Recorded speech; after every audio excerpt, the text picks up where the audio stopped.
vaincrai en Jésus. Jérémie chapitre 4, à partir du verset 1er, nous allons lire jusqu'au verset 3. Israël, si tu reviens à moi, dit l'Éternel, si tu ôtes tes abominations de devant moi, tu ne seras plus errant. Si tu jures l'Éternel est vivant, avec vérité, avec droiture, et avec justice, alors les nations seront bénies en lui et se glorifieront en lui. Car ainsi parle l'Éternel aux hommes de Juda et de Jérusalem, défrichez-vous un champ nouveau et ne semez pas parmi les épines. Que le Seigneur bénisse sa parole. Asseyons-nous. Prenons aussi le livre de Romains chapitre 13.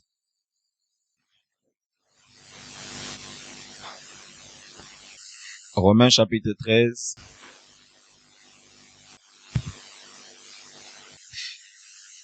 À partir du verset 11, la Bible dit, « Cela importe d'autant plus que vous savez en quel temps nous sommes.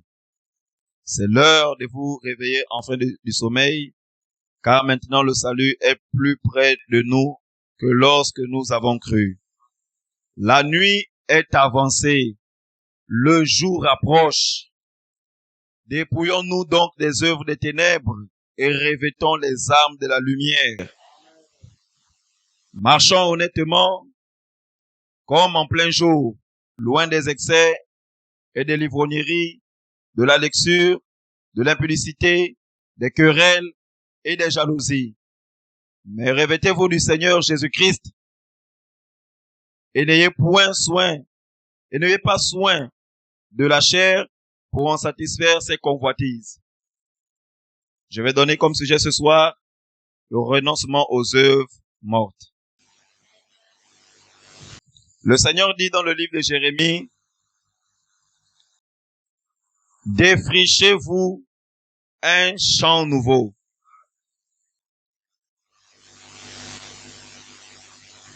Et ne s'aimez pas parmi les épines. Nous sommes le champ de Dieu, chacun pour sa part. Nous tous, nous formons le champ de Dieu. Et Dieu désire cultiver des bonnes choses dans son champ. Il désire cultiver des bons arbres fruitiers. Il désire cultiver des bonnes choses qui puissent lui être agréables.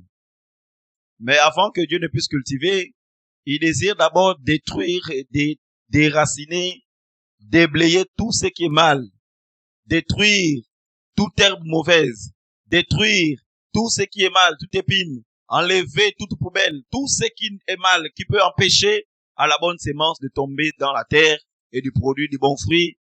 Dieu désire d'abord arracher cela. Voici pourquoi il dit, défrichez-vous un champ nouveau.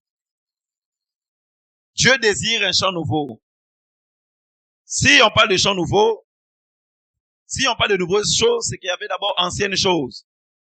Quand je désire quelque chose de nouvel, c'est qu'il y avait d'abord anciennes choses. Alors je voudrais avoir une nouvelle chose.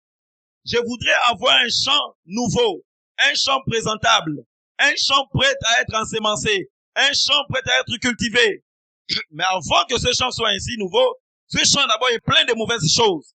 Il faut d'abord enlever tout ce qui est négatif, afin de mieux s'aimer maintenant. Amen.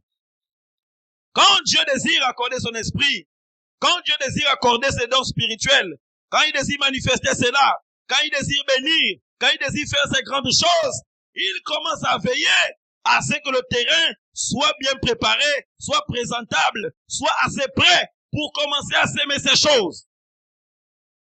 Alors, quand Dieu désire le faire, il va d'abord commencer à nettoyer d'abord, enlever tout ce qui est mal. Comment Dieu commence à pouvoir s'y prendre?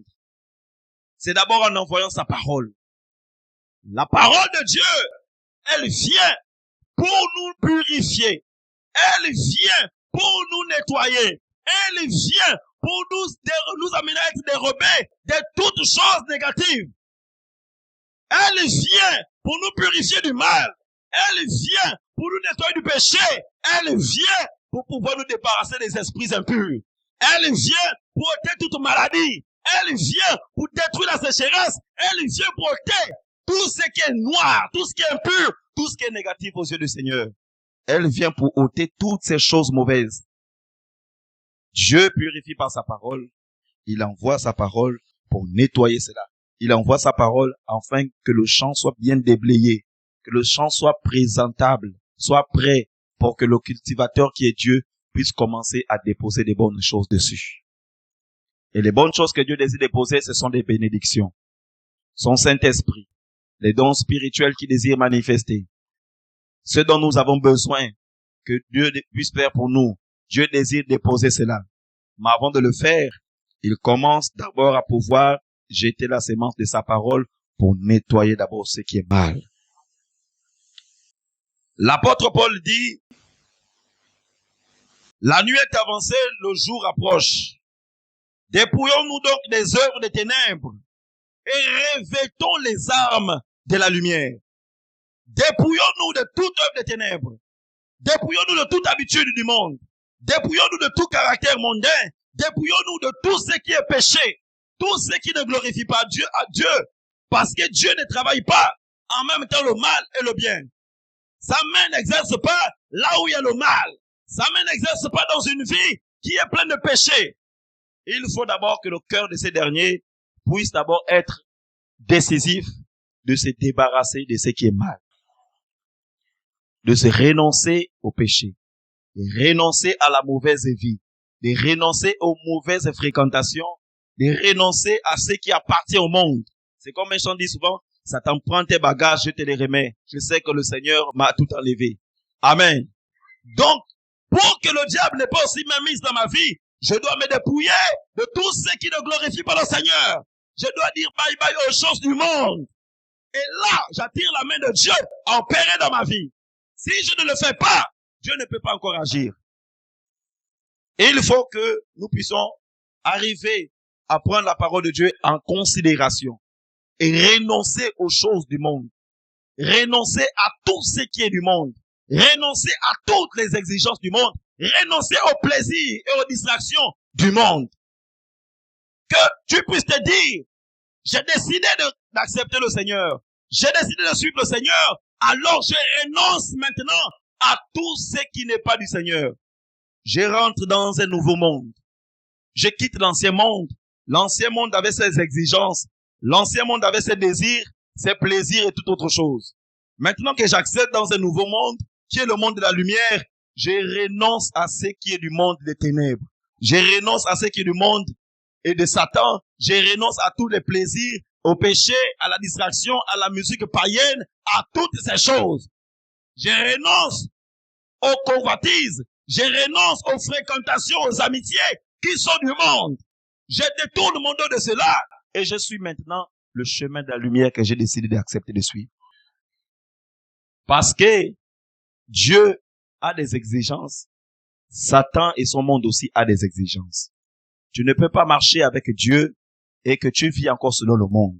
Tu ne peux pas marcher avec Dieu et que tu es encore accroché, attaché aux choses du monde. Tu dois arriver à pouvoir prendre une décision de t'en séparer totalement, de te débarrasser de ce qui ne glorifie pas le nom du Seigneur. Parce que même quand tu pries le Seigneur pour que Dieu agisse dans ta vie, si tu n'as pas débarrassé des choses du monde, si tu n'as pas renoncé aux choses anciennes, même si tu pries, la main de Dieu ne peut pas intervenir. La main de Dieu n'agira pas. La main de Dieu ne te fera pas voir sa gloire. Pourquoi? Parce qu'il y a encore des interdits dans ta vie. Il y a encore de l'interdit dans ton cœur. Il y a encore de l'interdit dans ta maison. Alors Dieu veut que tu te débarrasses d'abord de tout ce qui ne le glorifie pas. Tu renonces à tous ces plaisirs-là. Tu dis adieu aux chansons païennes et mondaines. Tu dis adieu aux fréquentations païennes et mondaines. Tu dis adieu à ce qui est mal aux yeux du Seigneur. La Bible dit, nous devons nous éloigner des excès, de l'ivrognerie, de l'impudicité. On peut citer encore plus que nous devons nous dépouiller complètement de toutes ces choses. Quand je désire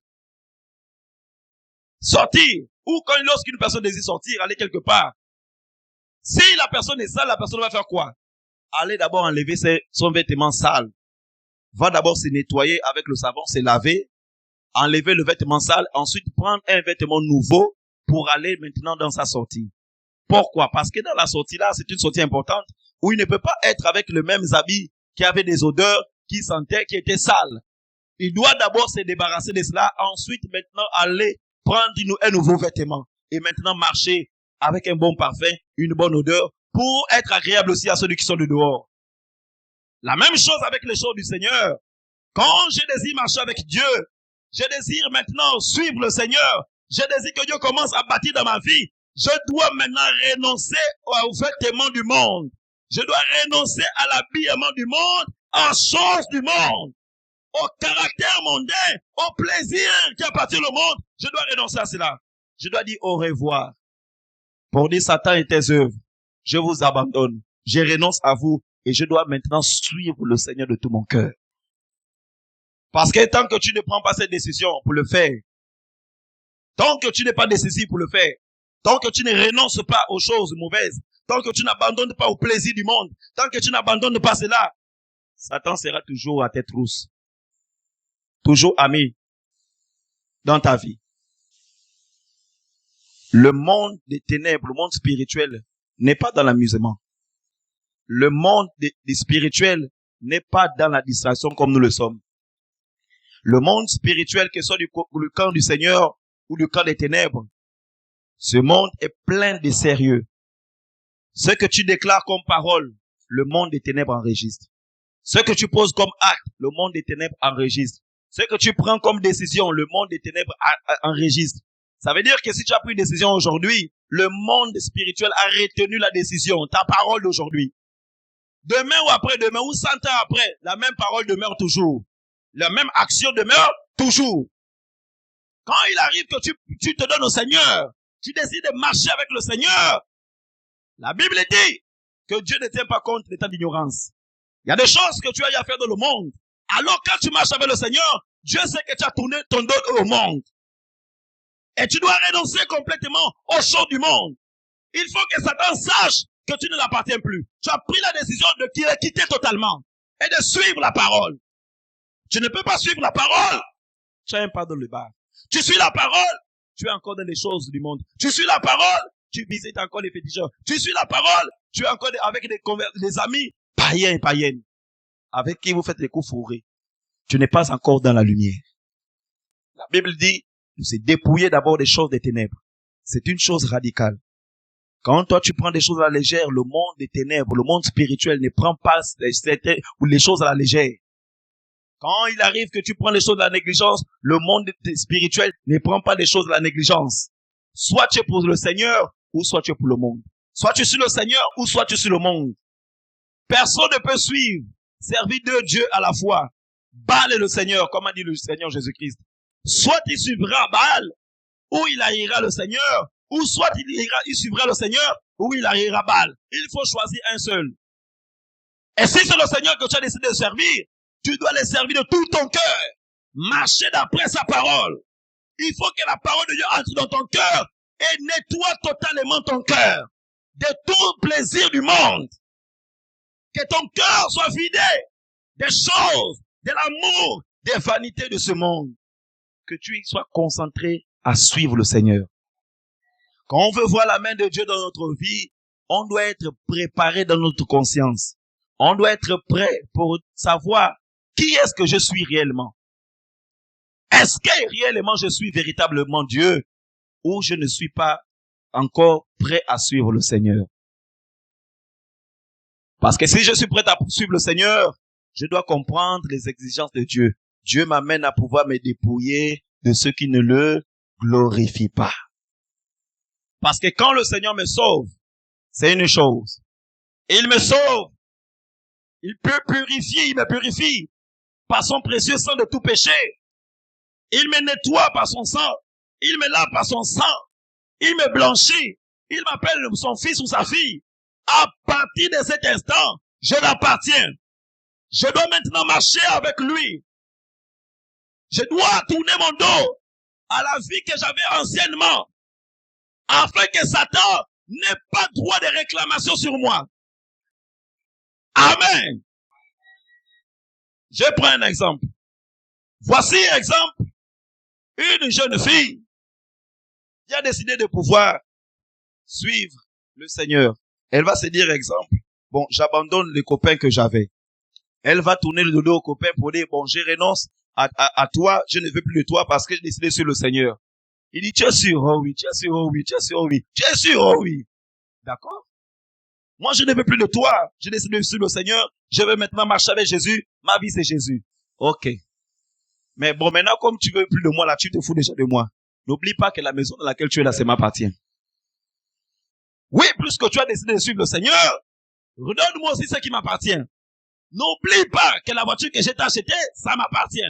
N'oublie pas que telle chose que tu as aussi, ça m'appartient. Donc, si tu ne veux plus de moi, redonne ce qui est à moi.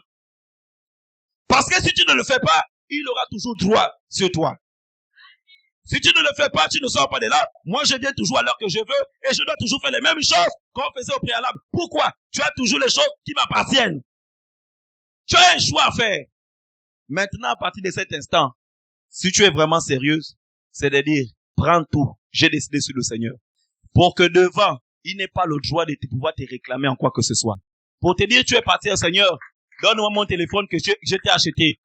Tout ce qui est à lui, tu abandonnes cela. Pourquoi? Tu as décidé de suivre le chemin de la croix. Le chemin de la croix est un chemin de renoncement. Renoncement au champ de ténèbres. Pour suivre le chemin de la lumière. Et quand tu marches avec le Seigneur ainsi, Dieu voit le sacrifice que tu as eu à faire. Ce ne sera pas facile au début, mais Dieu te fait la promesse qu'il ne t'abandonnera jamais. Alléluia. La Bible dit, le jour approche. Je relis encore un peu ça.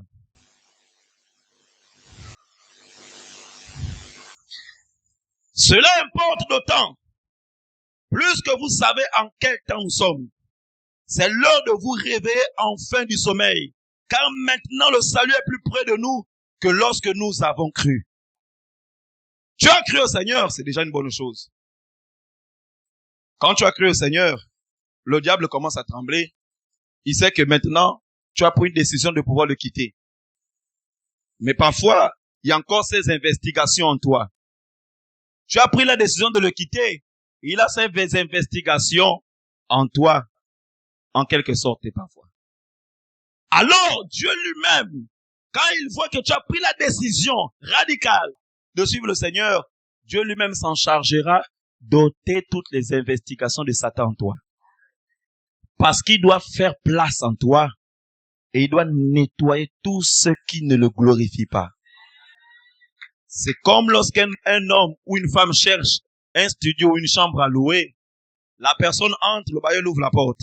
Quand la personne entre, la personne va voir peut-être que le studio, la chambre est sale. Il y a peut-être certaines choses comme matériel de l'ancien locataire qui était là. Qu'est-ce qui va se passer? Il va nettoyer, il va mettre tout ce qui était de l'ancien locataire dehors. Il va mettre cela dehors. Et ensuite, il va nettoyer toute la chambre ou la studio. Il va parfumer.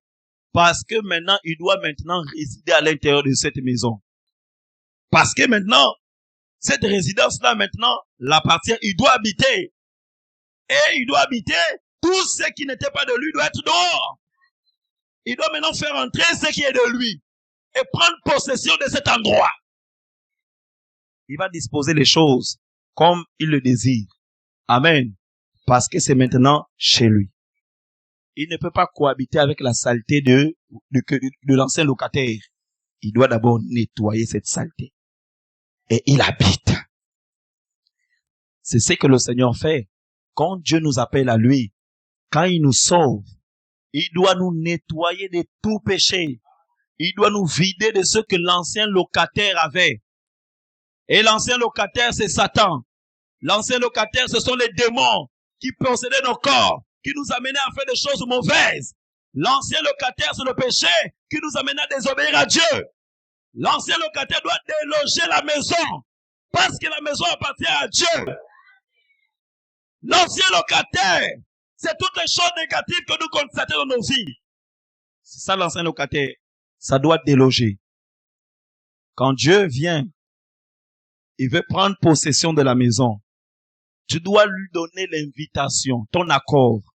Même quand le locataire cherche la maison, il faut que le bailleur lui donne la clé. Si le bailleur ne donne pas la clé, le locataire, même s'il a 1 million pour la location, il ne peut pas rentrer. La maison est fermée. Amen. Et il faut que tu donnes l'autorisation à Dieu d'entrer. L'autorisation que tu dois donner à Dieu d'entrer, c'est que tu sois d'abord capable et prêt à pouvoir accepter sa parole. Accepter le fait de pouvoir abandonner ce qui ne le glorifie pas.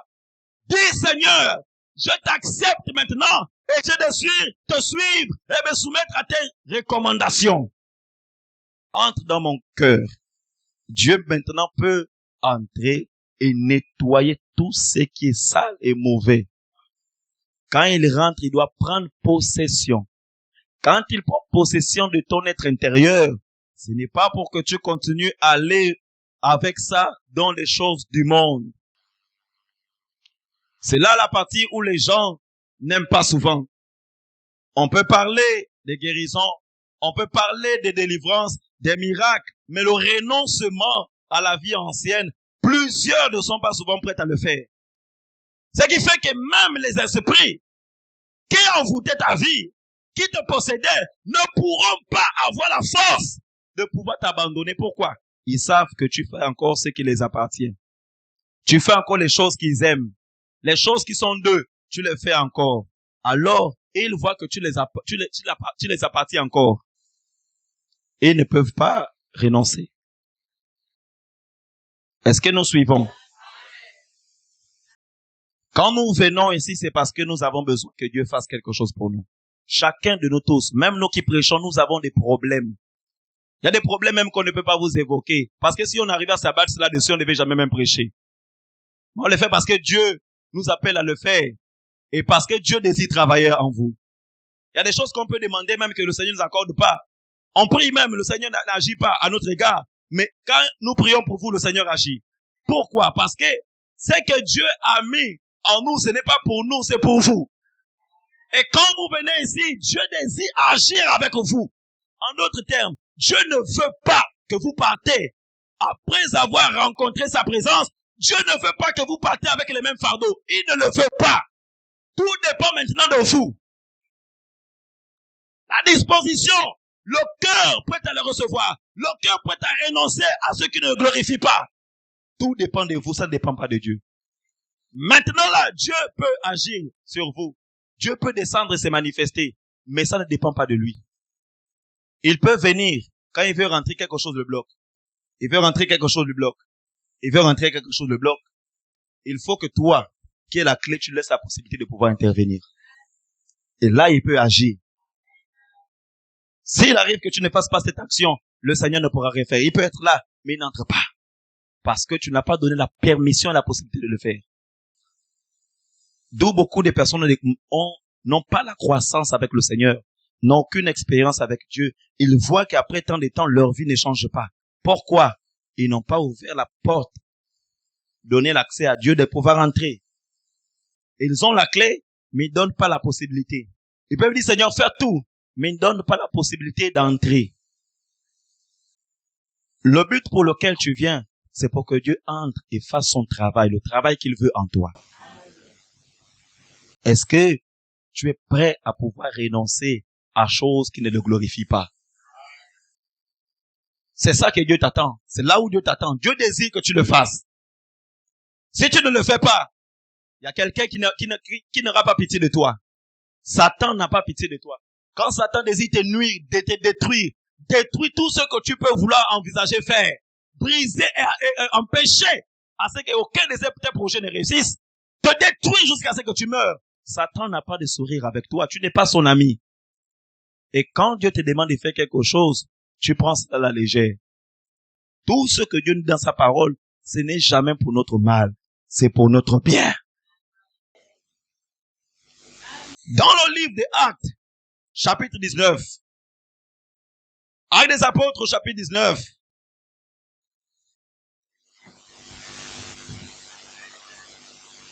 à partir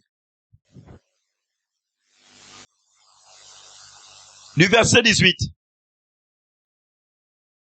L'Écriture dit ceci. Plusieurs de ceux qui avaient cru venaient confesser et déclarer ce qu'ils avaient fait. Ou dans le monde, de mal, de négatif. Plusieurs de ceux qui avaient cru au Seigneur, qui avaient cru à la parole, qui reconnaissaient les mauvaises choses qu'ils avaient faites, ils confessaient ça au Seigneur. Pourquoi? Parce que le diable se cramponne sur certaines choses que nous avions faites, que nous avions pris cela en négligence. Et il s'accroche là-dessus et il agit. C'est ça son point de force. Quand tu acceptes le Seigneur, tu ne renonces pas aux choses du monde. Alors le diable s'accrochera là-dessus. Quand tu acceptes le Seigneur, tu ne renonces pas au chemin des barres. Le diable s'accrochera là-dessus. Quand tu acceptes le Seigneur, tu ne renonces pas au péché. Le diable s'accrochera là-dessus. À l'église, on ne vient pas pour se balader simplement, chanter, prier, puis on rentre. Non.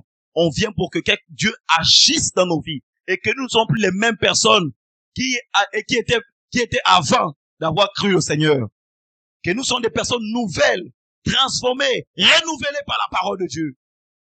La Bible dit que ceux qui avaient cru à la parole, ils avaient écouté, ils avaient cru, mais ensuite ils avaient renoncé aux choses du monde. La suite. Un certain nombre de ceux qui avaient exercé les arts magiques et apporté leurs livres, les brûlèrent devant tout le monde. On en estima la valeur de 50 000 pièces d'argent. C'est ainsi que la parole du Seigneur croissait en puissance et en force. Pour donner la force au Seigneur d'agir dans ta vie, il faut que tu dises à Satan, prends ce qui est à toi. Là, tu donnes la force à Dieu de rentrer, d'intervenir. Si tu ne le fais pas, tu rends Dieu impuissant. Donc les gens là-bas, ils avaient compris cela. Quand ils avaient accepté le Seigneur, ils détournaient leur cœur de ce qui était mal. S'ils avaient des fétiches, ils renonçaient à cela. S'ils faisaient des choses mystiques, ils renonçaient à cela. S'ils faisaient des choses qui ne glorifient pas Dieu, ils renonçaient à ces choses. Quand on veut voir le Seigneur agir, on doit être prêt à renoncer au monde, à renoncer au mal. Parce qu'on veut bâtir une nouvelle vie avec le Seigneur. On veut voir la réussite dans notre vie. On veut voir la main de Dieu intervenir dans notre vie. Alors on doit être prêt à renoncer à tout ce qui n'est pas digne de lui. Tourner complètement notre dos à ce qui n'est pas de lui. Tu ne peux pas dire que tu suis le Seigneur. Tu es en même temps ami avec les choses du monde. Ça ne marche pas. Toutes les églises ne prêchent pas comme ça. Mais nous devons prêcher la vérité. Quand tu es pour le Seigneur, pour la lumière, tu tournes ton dos aux choses des ténèbres. Le monde des ténèbres, je ne vous appartiens plus. Ce qui est à vous n'est plus dans ma vie. Donc vous n'avez pas de droit de réclamation dans ma vie. Je dois suivre le Seigneur parce que j'appartiens à la lumière. Alors tu marches avec Dieu et Dieu t'éclaire et Dieu te conduit, il te visite, il te fait voir sa main dans ta vie. Ça ne concerne pas seulement les grandes personnes. Parfois, les jeunes se disent que je suis encore jeune, je peux encore faire ma vie comme il veut. Quand je serai là, je vais commencer à prendre le Seigneur. Et jamais de la vie. Quand on vient ici, là même, quel que soit l'âge qu'on a, une fois on a l'âge, la conscience de ce qui est bien ou de mal, on doit renoncer au mal. Si je me rappelle ou je me souviens que je fais des songes, ou je m'envole, je mange avec des personnes et je bois avec des personnes, je dois confesser ça. Je dois dire, voilà les songes que j'ai fait, voilà les rêves que j'ai fait, voici ce que j'ai fait. Alors, je vois ça anormal. Et comme tu as confessé, on prie pour toi et les esprits là vont te lâcher. Il y a d'autres qui sont dans l'inconscience, il y a d'autres qui sont conscients de ce qu'ils font. Ils font ça consciemment, ils viennent à l'église, ils cachent ça. Dieu voit toutes choses. Rien ne peut être caché devant lui. Rien. Dieu veut que tu te dépouilles totalement. Que tu renonces. Ça dit que tu trahis Satan. Tu trahis. Les enfants savent ce que ça veut dire trahir. Merci. Tu trahis Satan. Satan, je vais te trahir à mon Père Jésus. Tu trahis. Quand tu le dévoiles, alors il perd sa force. Il n'a plus de pouvoir d'agir en toi. Parce qu'il sait que ton cœur ne veut plus de lui. Et là, il n'aura plus de force d'intervenir dans ta vie. C'est là où tu l'as mis au sol. Mais si tu le cajoles, et il va être là comme un petit bébé dont tu prends soin. Tu cajoles un péché dont tu ne veux pas te débarrasser. Il va être là comme un petit bébé dont tu prends soin, dont tu nourris à chaque fois. Le petit bébé ne reste jamais un petit bébé. Il grandit à chaque fois. Il grandit chaque jour. À chaque fois que tu prends soin de lui, il grandit, il devient fort. Tu prends soin d'un péché, le péché là va grandir, il va devenir fort. Et devant, ça va te coincer. Tu n'auras plus possibilité de renoncer à ça. Pourquoi? Parce que quand il était petit encore, tu l'as nourri, tu pensais que c'est vain, c'est rien, ça va passer. Mais ça va te rattraper au tôt ou tard. Tout ce qui est mal et négatif, on ne doit jamais prendre ça à la légère. Quand quelque chose est mal et ça persiste dans ta vie, tu dois renoncer à cela. Tu dois dire non. Il y a des gens qui ont été consacrés dans le monde spirituel depuis leur bas âge. Quand tu grandis, tu prends conscience de ces choses et tu sais que ça c'est mal. Quand tu viens dans la présence de Dieu, tu dois confesser ça. Tu dois dire, voici ce que je fais, alors je dois renoncer à ça. Et là, la Bible montre que la délivrance sera prompte et rapide pour toi. Quand il arrive que tu as décidé de suivre le Seigneur, tu vis une vie de péché secrète. Tu dois renoncer à ça. Tu ne peux pas marcher avec le téléphone. Avec le Seigneur, ton téléphone est plein de choses bizarres, plein de choses impures.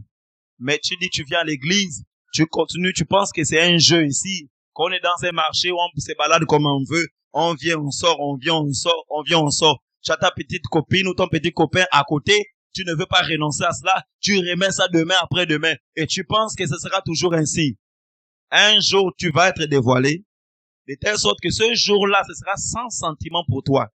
Parce que tu as eu le temps d'avertissement par le Seigneur. Pour montrer que nous voulons voir Dieu agir ici, il y a des gens qui ont des soucis, qui désirent voir Dieu agir. Donc quand nous venons ici, nous devons être sérieux avec Dieu. Parce que nous voulons voir Dieu sérieux aussi avec nous. Nous voulons voir Dieu changer notre situation. Donc il n'y a pas de choses à la légère à prendre. On doit abandonner ce qui n'est pas de Dieu pour que la puissance de Dieu vienne nous délivrer et le Seigneur nous bénisse. Alléluia! Je veux que les jeunes puissent dire Amen. Amen. Très fort encore Amen. Voilà. Parce qu'il faut que la parole de Dieu soit crue. On ne sait pas le Seigneur pour servir le Seigneur. Je sais le Seigneur parce que je suis dans les champs. Je sais le Seigneur parce que j'ai joué un instrument. Je sais le Seigneur parce que j'ai fait comme si. Alors c'est seulement ce que je sais faire. Et puis bon, j'ai rempli mon rôle et puis je peux rentrer. Non.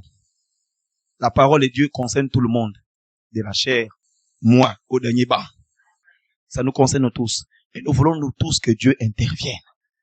Qu'il n'y ait pas quelque chose qui mette un obstacle à la main de Dieu dans ta vie. Qu'il n'y ait pas quelque chose qui fasse obstacle à l'intervention de Dieu dans ta vie. Qu'il n'y ait aucune chose. Il faut que dans ta vie, il n'y a rien qui te reproche. C'est-à-dire, il faut quand tu te regardes à l'intérieur de toi, quand tu te mires dans ton cœur, tu te rends compte qu'il n'y a pas quelque chose qui te retient dans quelque chose d'impur, dans quelque chose de mal.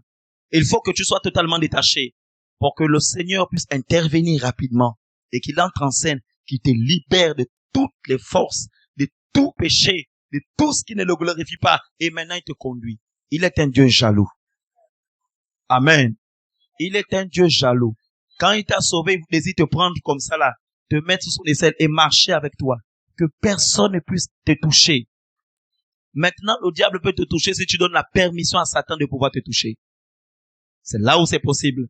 Mais tant que tu donnes pas permission, Satan ne peut rien faire contre toi.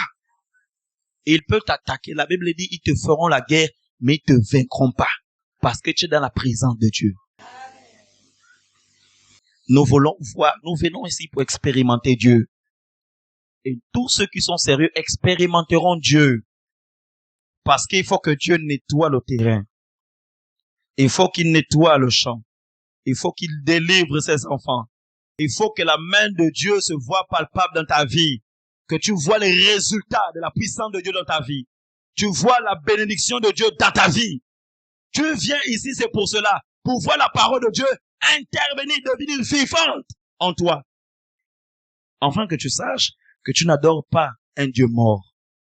Nous ne servons pas un Dieu mort. Nous servons un Dieu puissant. Un Dieu vivant qui est capable de changer les situations, qui est capable de changer les vies et transformer les personnes. C'est ce Dieu-là vivant que nous prions. Et quand nous venons ici, l'atmosphère glorieuse que nous sentons, c'est sa présence qui est là. Quand sa présence est là, c'est parce qu'il veut agir. Amen. Nous allons l'invoquer dans nos vies tout de suite. Nous allons prier afin que le Seigneur intervienne dans nos vies tout de suite. Il est temps que nous rentrons dans des phases plus profondes et spirituelles. Il est temps que nous rentrons dans des phases plus glorieuses avec le Seigneur. Il est temps que nous puissions voir la main de Dieu impacter nos vies et que Satan libère complètement nos vies. Le diable n'est pas content des saints. Il ne sera jamais content. Mais toi, si tu désires que Dieu intervienne, tu dois être sérieux avec le Seigneur. Tu dois être décisif. Et Dieu interviendra. Il faut que cette semaine, que beaucoup de choses qui se retenaient encore puissent déloger totalement. Que des liens soient brisés. Tout ce qui est de l'ennemi soit ôté complètement de nos vies. Que nous soyons libres à servir le Seigneur. Que nous voyons la gloire de Dieu descendre dans nos vies. Cette semaine doit être une semaine de secousses dans nos vies. Une semaine où l'église doit bouger. Une semaine où les choses qui retardaient doivent sortir. Parce que nous devons rentrer la semaine où la puissance de Dieu doit entrer en nous par le baptême du Saint-Esprit. Nous devons rentrer dans des choses plus sérieuses et glorieuses, surnaturelles. Donc il faut que les choses encore qui sont là, qui résistent, qui ne veulent pas nous faire rentrer dans la gloire de Dieu, qui ne veulent pas qu'ils puissent libérer totalement nos vies. Et Dieu est prêt à le faire. Il est prêt à travailler. Il est prêt à pouvoir nous délivrer. Nous allons prier le Seigneur.